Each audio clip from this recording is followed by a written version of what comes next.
Setelah mengenal operator matematika, kita perlu mengenal dengan yang namanya if atau jika. Di dalam bahasa pemrograman tidak akan terlepas dengan yang namanya kata jika atau if then else. Jika kondisinya terpenuhi bagaimana, jika tidak bagaimana. Jika terpenuhi bagaimana, jika tidak bagaimana. Dan saya lanjutkan sekalian dengan yang dimaksud dengan perulangan atau repeat. Perulangan di dalam sekret ini ada repeat, ada forever.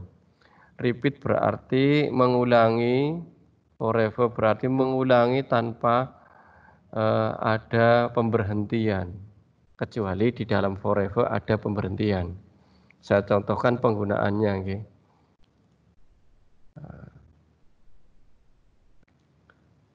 Contohnya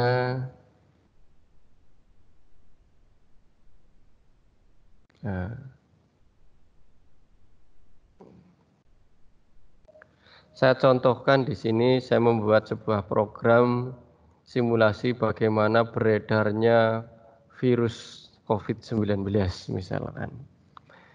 Saya menggunakan if, menggunakan kondisional. Saya juga menggunakan forever di sini. Bahkan di dalam forever ada if. Itu. Jadi contoh kasus di sini ada orang yang berwarna merah ini terinfeksi apabila orang ini berjalan atau bergerak kemana-mana dan menginfeksi orang yang berwarna hijau, maka semuanya bisa terinfeksi. Itu. Ini logikanya ya menggunakan logika if dan menggunakan perulangan. Karena kalau tidak menggunakan perulangan ya tidak mungkin sprite atau objek ini akan bergerak kemana-mana. Itu tidak mungkin. Jadi tetap yang namanya perulangan dan kondisional itu pasti akan kita butuhkan. Nah, mari kita coba konsep dasarnya terlebih dahulu. File new. Oke. Materi berikutnya kita lanjutkan dengan aplikasi menentukan ganjil genap. Walaupun kemarin sudah saya ulas, hari ini saya review lagi. Menentukan ganjil genap, otak kita logikanya tinggal jawab saja. 2 genap, 1 ganjil, 3 ganjil, 4 genap, kayak gitu kan. Padahal logika yang dibutuhkan adalah tahu genap atau ganjil berdasarkan nilai atau data yang dimasukkan dibagi 2. Itu jika dibagi 2 maka dia akan jika sisanya sama dengan 0 maka dia genap. 2 dibagi 2 1, sisanya 0 berarti genap. 3 dibagi 2 sama dengan 1, sisanya 1 berarti ganjil. Maka logika algoritmanya adalah 1, kita mendefinisikan variabelnya dulu. Misalkan variabelnya A, kemudian sisanya adalah B, kemudian langsung masukkan A, isikan A, isikan jawaban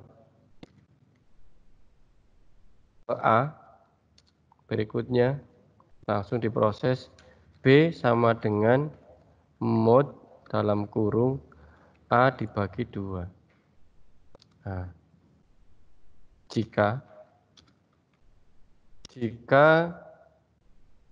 B sama dengan 0, maka keterangannya adalah genap. Jika tidak, maka keterangannya adalah ganjil. Karena yang kita bahas hanya 2 kondisi, genap dan ganjil, ya berarti If-nya nanti menggunakan if else. If then else.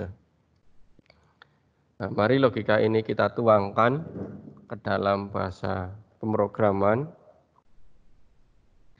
Yang pertama, when flag clicked. Kemudian buat variabel make A, make B, make A, make B. Kemudian set A sama dengan 0, set B sama dengan 0. As, masukkan A, variabel set A, jawabannya. Kemudian logika selanjutnya adalah menghitung. Berarti change B, ya, mod A sama dengan 2. Nah, di operator ada fungsi mod di sini. Nah, di sini. Yang di mod adalah A mod 2. Nah, sampai di sini bisa langsung dicoba dulu programnya. Jadi nggak usah khawatir programnya nanti akan error. Belajar pemrograman nggak usah takut error. Justru error itu adalah pesan yang akan membuat logika kita berjalan. Computational thinking kita jadi mengikuti pola pikir komputer. Klik flag, masukkan angka 5, enter. Di sini tertera bahwa variabel A berisi 5, variabel B berisi 1. Saya ulangi, kalau tak isi 4, variabel A berisi 4, variabel B berisi 1. Berarti sudah benar, kita tinggal menambahkan kontrol if then else. Kita masukkan logika, jika B sama dengan 0, maka nanti kita masukkan logika G.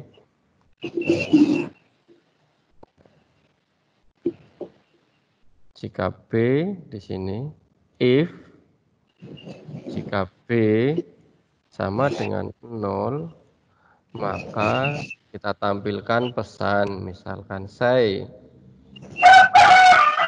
bilangan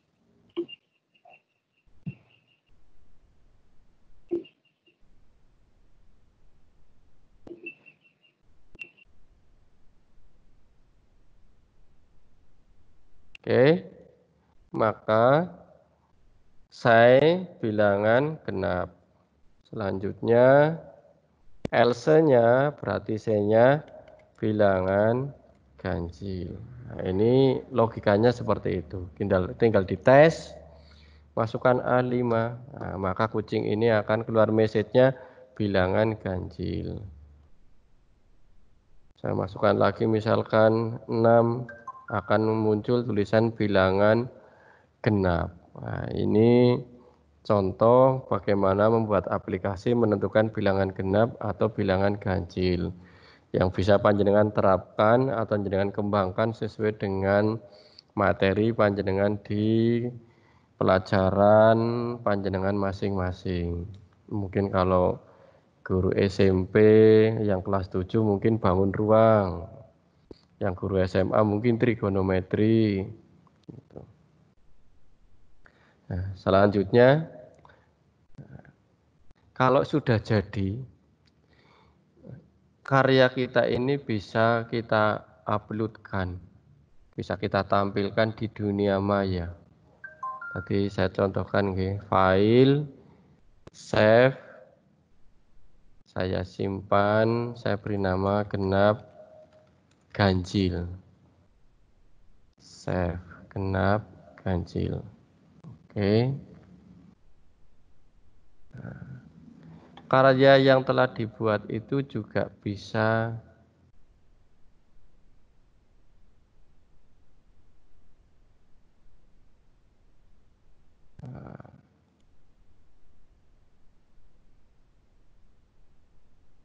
kita upload di layanan punyanya MIT. Jadi karya banyak orang bisa diupload di sana. Jadi hasil karya itu bisa dipakai oleh peserta didik atau mungkin nanti peserta didik panjenengan membuat, diupload, jenengan bisa melihat dari online. Itu. Nah, jadi tadi sudah kita coba membuat aplikasi, 1 hanya tambah-tambahan, 2 hanya ganjil genap. Itu.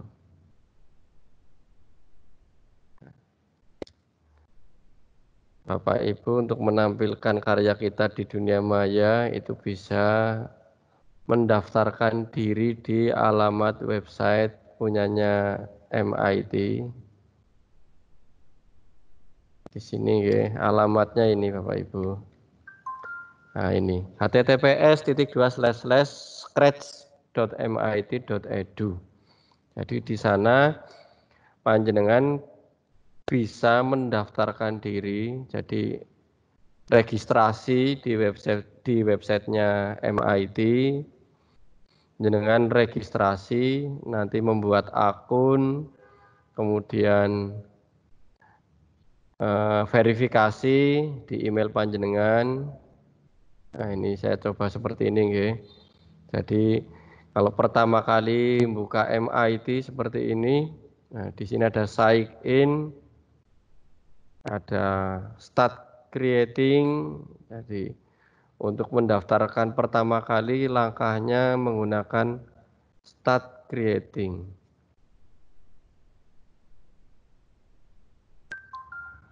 Start creating. Nah, di start creating ini kita akan berhadapan dengan program Scratch berbasis web. Sama, dan ini berbasis web. Hasil karya kita bisa langsung di-upload di sana. Nah,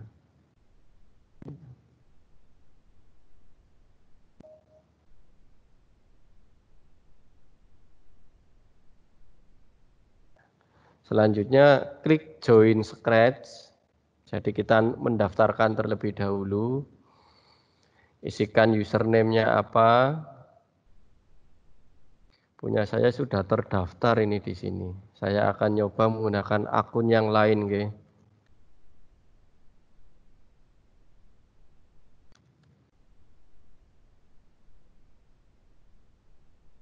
Oke. Tadi pertanyaannya email. Oh, username, nggih. Masukkan username. Dan saya username-nya ini saya menggunakan akun istri saya kan belum punya akun, tak buatkan misalkan gitu. Kemudian passwordnya dimasukkan. Passwordnya apa? Gampang misalkan gitu, passwordnya apa?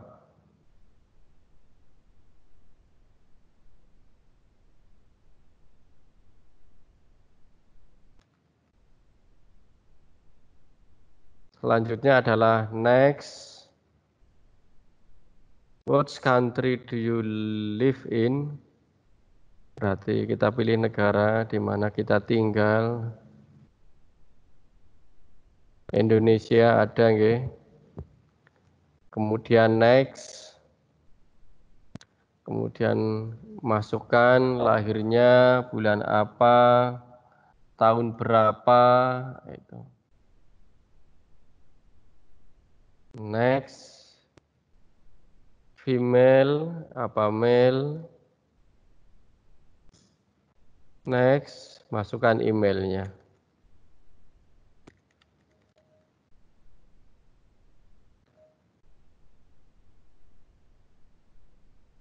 Oke. Selanjutnya boleh dicentang. I'd like to receive email from Scratch team about project ideas, event, and more. Saya juga membutuhkan menerima pesan-pesan apabila pesan-pesan dari tim pengembang Scratch. Mungkin ada proyek-proyek yang baru, ada acara-acara atau kegiatan yang berhubungan dengan Scratch, kita akan ikut mendapatkan message dari mereka. Langkah selanjutnya adalah create your account. Welcome to Scratch Novita Nugraini 70. Anda sekarang sudah login. Anda sudah dapat mulai bereksplorasi dan menciptakan project. Nah, kalau kita ingin share dan komen, klik link yang dikirimkan melalui email. Oke.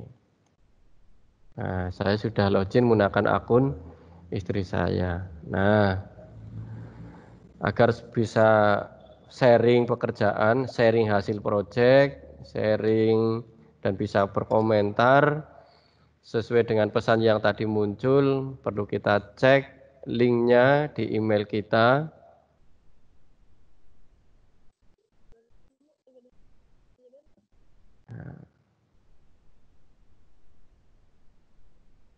Oke, saya berpindah ke email akun istri saya cek apakah saya mendapatkan link. Waduh,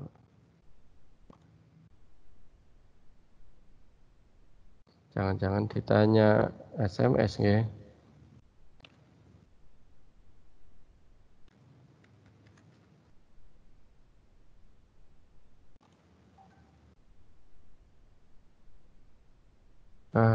Syukurlah tidak dimintai verifikasi SMS. Kalau dimintai saya harus nanya ke istri saya. Confirm your Scratch account.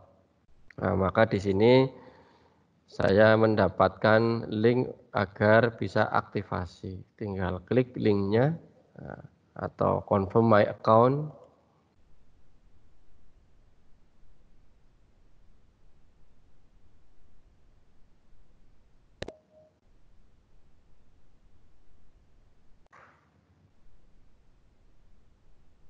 Oke, let's go.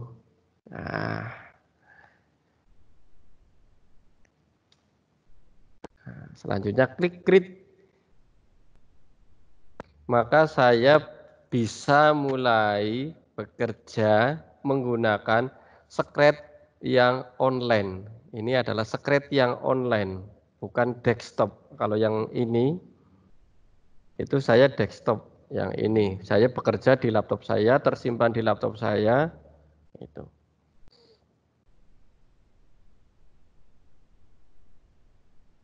Nah, sedangkan yang ini, yang ada https://scratch.mit.edu/project/sekian/editor, artinya saya bekerja menggunakan Scratch Live, Scratch Online. Pekerjaan yang tadi sudah dikerjakan di desktop itu bisa dibuka di live. Tinggal file, load from your computer,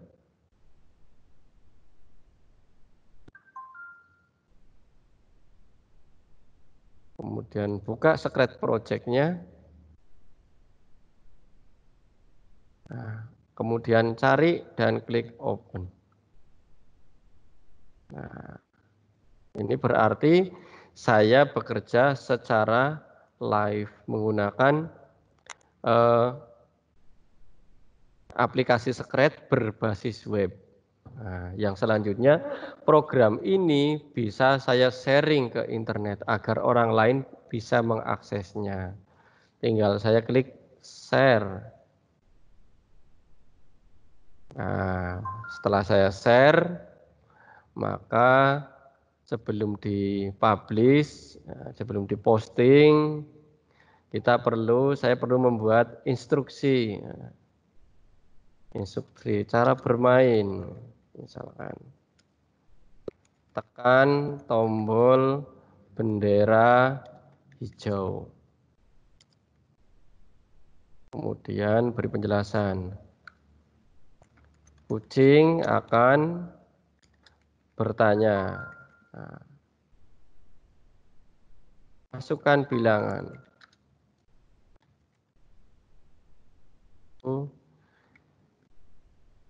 Anda isikan bilangannya,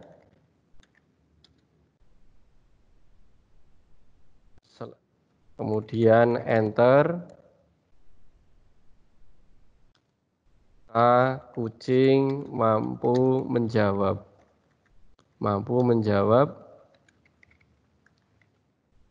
Apakah bilangan yang Anda masukkan bilangan genap atau ganjil? Nah, ini instruksinya, instruksi bermainnya itu. Tutorialnya lah. Kemudian note and credit. How did you make this project? Bagaimana Anda membuat project ini? Did you see ideas? Did you use ideas, script, or add work from other people?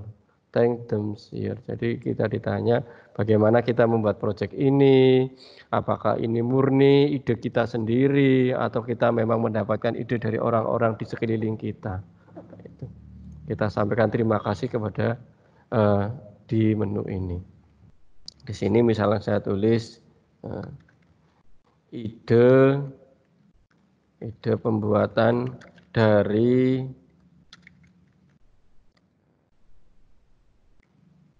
kondisi pembelajaran di kelas. Logikanya sih sederhana gitu. Kalau anak bisa membuat aplikasi seperti ini, berarti mereka kalau ditanya matematika ganjil genap ya mesti bisa, bisa membuat programnya itu. Kalau jenengan menjelaskan deret ukur, deret hitung, anaknya disuruh membuat program menghitung, membuat deret ukur, deret hitung, ya kalau dia bisa membuat aplikasinya berarti dia menguasai ilmunya itu. Itu bisa dipastikan seperti itu. Sama kalau saya membuat program, misalkan membuat program keuangan kantor A, tidak mungkin saya bisa membuat program keuangan kalau saya tidak menguasai sistem keuangan di kantor tersebut. Itu. Nah, ini juga sama, gitu. Sederhana tapi tetap yang namanya konsep pemrograman ya sama. Ide pembuatan dan kondisi pembelajaran. Nah, setelah itu bisa komen.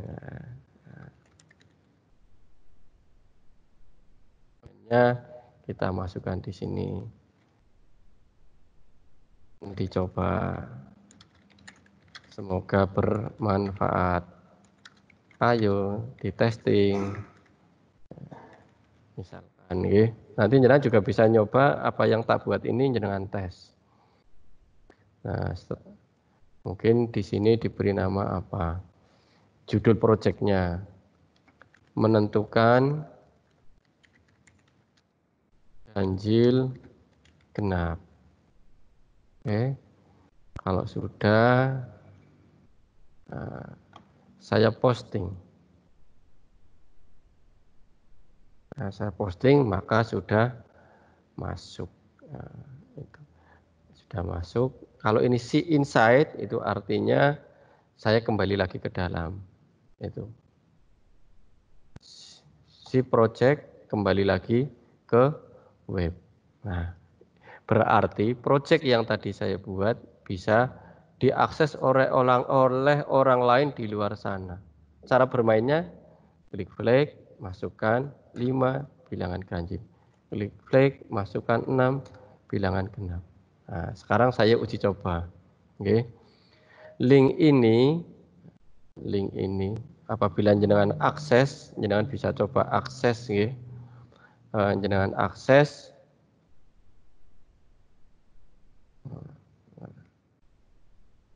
ini saya buka.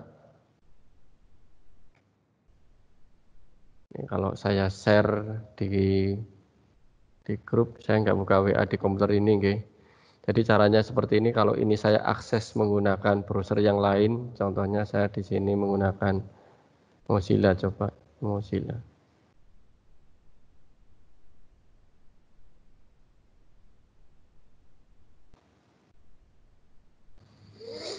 Oke, di Mozilla ini saya anggap saya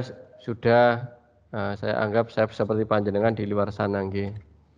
Saya akses link tadi, apakah project yang tadi saya buat, saya share di websitenya MIT bisa dibuka oleh orang lain. Jadi jenengan bisa memberikan project kepada peserta didik panjenengan agar mereka membuat aplikasi dan aplikasi tersebut diupload di webnya MIT. Jenengan tinggal ngisi. Jenengan tinggal nyoba hasil karya peserta didik jenengan. Wah, itu malah akan lebih canggih gitu ya. Benar-benar pembelajaran jarak jauh, hasil karya murid bisa dilihat dari jauh. Nah, keluarnya seperti ini. Hari ini orang di luar sana belum login, itu masih kosong. Tapi mereka nggak bisa komen, hanya bisa melihat. Tapi mereka bisa bermain. Kalau mereka saikin ya mereka bisa komen. Nah, ini loading, nama kita akan tertera di sini bahwa kitalah yang membuatnya. Klik gambar bendera, kita mulai dengan bermain. 5 bilangan ganjil, jalankan lagi. 8 bilangan genap, jalankan lagi. Nah, seperti itu. Nah, ini proyek sederhana, kita simpan dan bisa kita share di websitenya MIT. Gitu.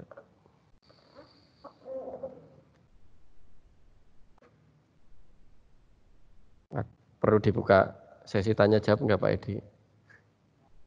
Oke, monggo sebelum saya lanjutkan, mungkin panjenengan ada yang ingin bertanya, oke, saya buka sesi pertanyaan.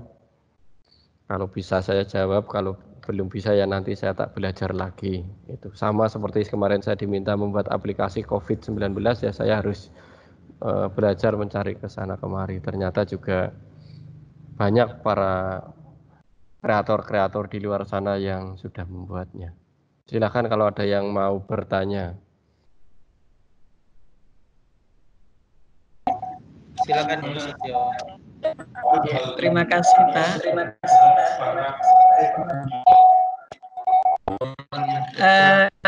Informasi untuk pembuatan sketch ID itu ada yang menggunakan username dan password. Nah itu username dan password yang digunakan pakai alamat email atau pakai alamat yang lain. Ya, terima kasih. Baik, terima kasih. Bisa saya tangkap apa yang tadi ditanyakan Bu Setio.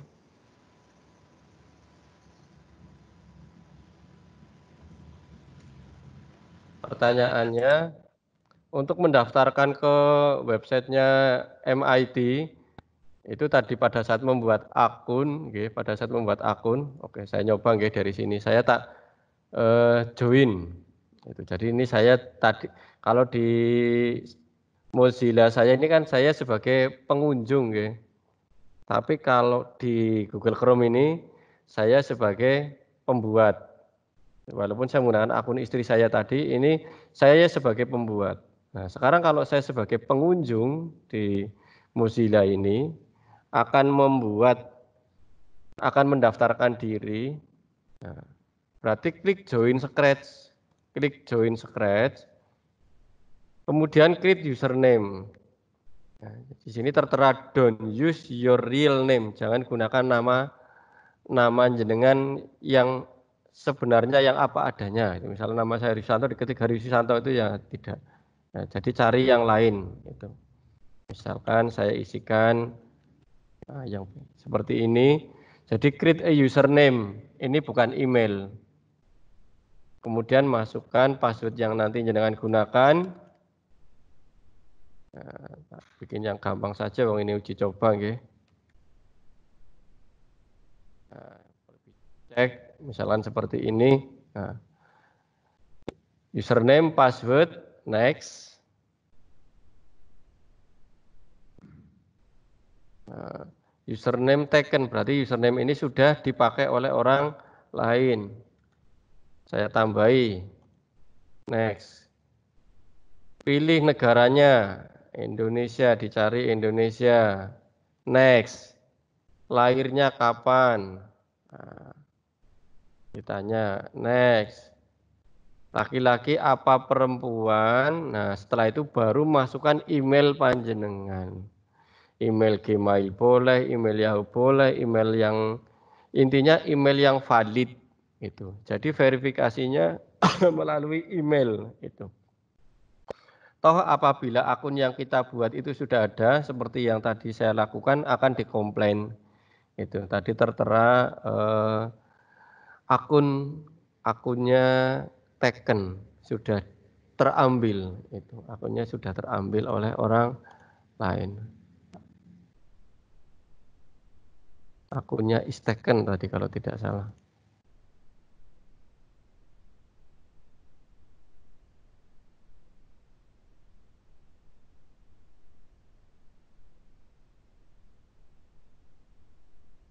Nah, begitu nggih. Mari kita lanjutkan lagi dengan materi berikutnya.